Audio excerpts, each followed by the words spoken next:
दोस्तों, क्या आप सभी जानते हैं कि भगवान गणेश का जो मूषक है, जो सवारी है, क्या वो पहले दानव था?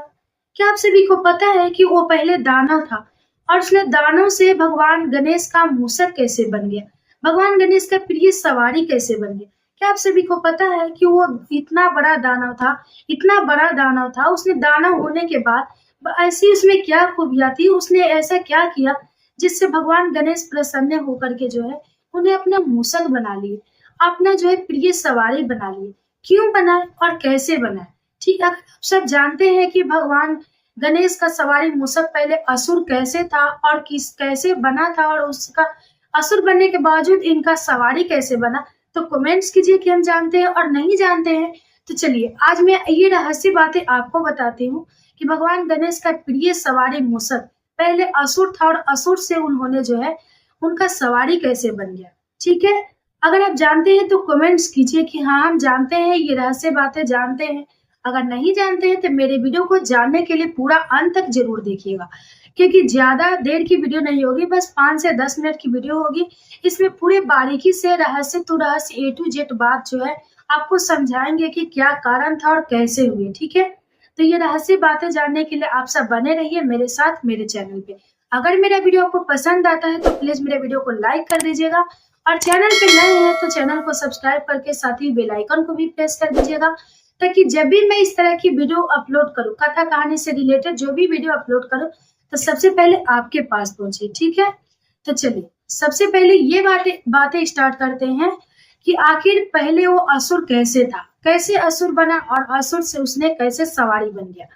तो एक बार की बात है, जो भगवान गणेश का मूषक है, जो उनका प्रिय सवारी, वो पहले गजासुर नाम का राक्षस था। उसका नाम था गजासुर और उसने बहुत बड़ा पराक्रमी राक्षस था।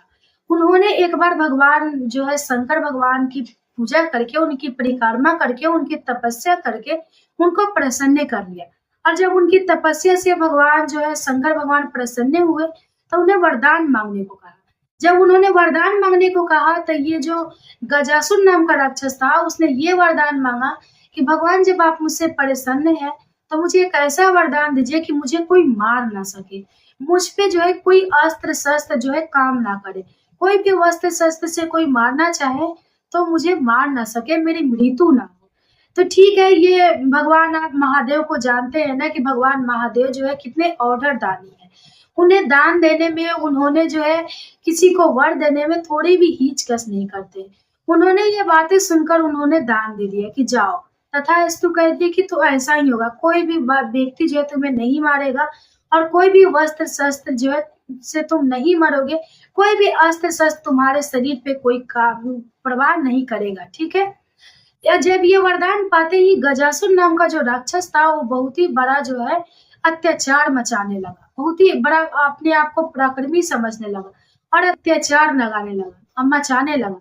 उसके अत्याचार से जो है काफी देवी देवता जो है परेशान हो गए और परेशान होकर के सहायता मांगने के लिए उन्होंने भगवान गणेश के पास गए और भगवान गणेश से उन्होंने सहायता मांगी। सारे देवी देवता जा करके भगवान गणेश के सामने क्षमा मांग लगे।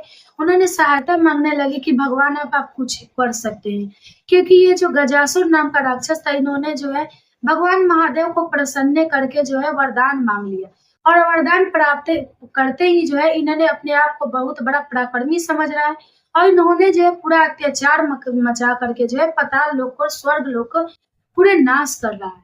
इससे बचने का कोई उपाय आप ही बता सकते हैं। अब आप, हम जितने सारे देवी देवता है आपके शरण में है। ये सारे गुहार जो है पूरे देवी देवता मिल करके भगवान गणेश से करने लगे। इससे भगवान गणेश जो है दुखी हो गए सुनकर और उन्होंने आकर के जो है युद्ध चालू कर दिया।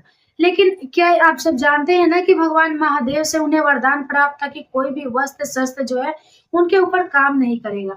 इसीलिए भगवान गणेश जो है कोई भी वस्त्र शस्त्र, कोई भी अस्त्र शस्त्र चलाते थे, कोई भी कितना भी युद्ध करते थे, इसका असर जो है कुछ भी नहीं पड़ता था, उस पे कोई भी असर नहीं पड़ता था। और उन्होंने भगवान गणेश को छोड़कर के पूरे पूरे जो है पाताल लोक में, स्वर्ग लोक में उसने हाहाकार मचा दिया, पूरे तहलका मचा दिया था।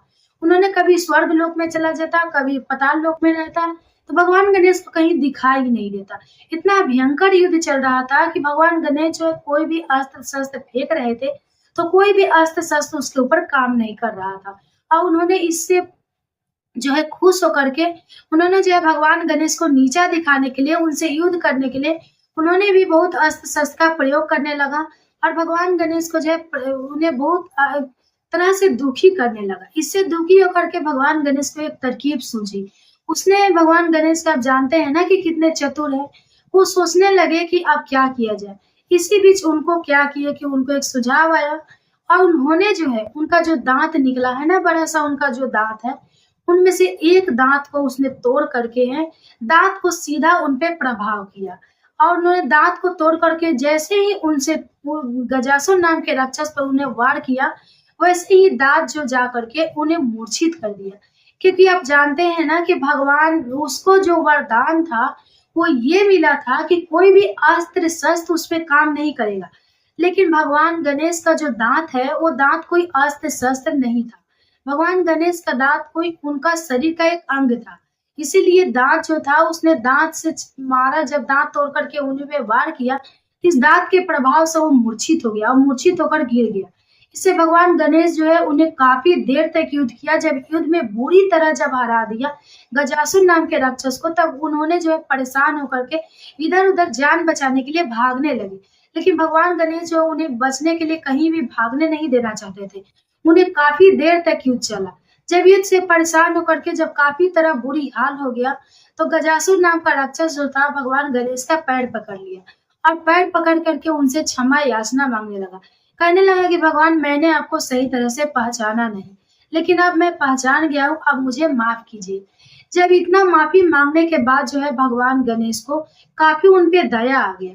और दया आकर के जो है उन्होंने जैसे ही बोला कि क्षमा कर दीजिए, उन्होंने कहा कि मैं तुम्हें, जैसे तुम्हें महादेव ने वरदान दिया था कि तुम्हें कोई और नहीं मार सकता, उसी तरह आज मैं भी वरदान दे रहा हूँ कि तुम्हें कोई और भी नहीं मार सकता। और यानी कि तुम मर भी नहीं सकते हो, पृथ्वी लोक पे कभी तुम नहीं मर सकते हो।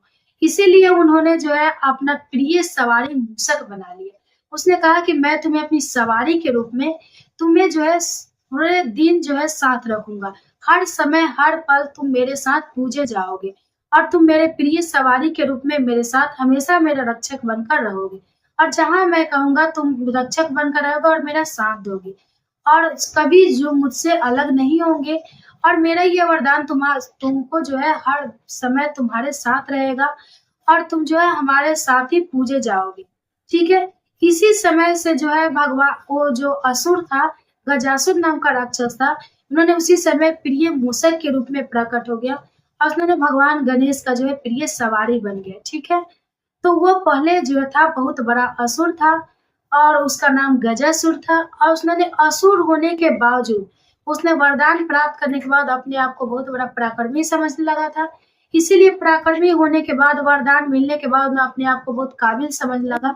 इसीलिए उसने तहलका मचा दिया। जब तहलका से परेशान होकर के देवी देवता सहायता मांगने के लिए गणेश के पास है, तो गणेश भगवान ने ये उन्हें सहायता किया और यही जो था, उन्होंने अपने दांतों से उन्हें हराया। कोई अस्त्र शस्त्र नहीं था, उनका शरीर का एक अंग था। इसी वजह से जो है कहा जाता है कि भगवान गणेश का जो सवारी है वो पहले असुर था और अब उनका प्रिय सवारी है। और यही वरदान के चलते ही अब उनके वजह से जो है उनका मूषक भी पूजे जाते हैं। ठीक है? क्या ये रहस्य बातें आप जानते थे? अगर जानते थे तो कमेंट्स कीजिए कि मैं पहले से जानती थी, और नहीं जानते हैं तो मैंने आपको बताया। तो आप अगर बताए तो एक लाइक तो बनता है ना दोस्तों। तो मेरा वीडियो अगर आपको पसंद आया होगा, अगर पूरे आप सुने होंगे, तो मेरे वीडियो को लाइक करके, चैनल पे नए हैं, अगर आज मेरे आवाज पहली बार सुन रहे हैं तो मेरे चैनल को सब्सक्राइब भी कर दीजिए। ठीक है? और जितने लोग एक कथा कहानी से रिलेटेड वीडियो जो भी सुनना चाहते हैं, अगर नहीं सुने हैं, ये रहस्य बातें नहीं जानते थे, सबके पास शेयर जरूर कीजिएगा। ठीक है? तो चलिए फिर मिलते हैं अगले वीडियो में, तब तक के लिए बाय बाय, धन्यवाद।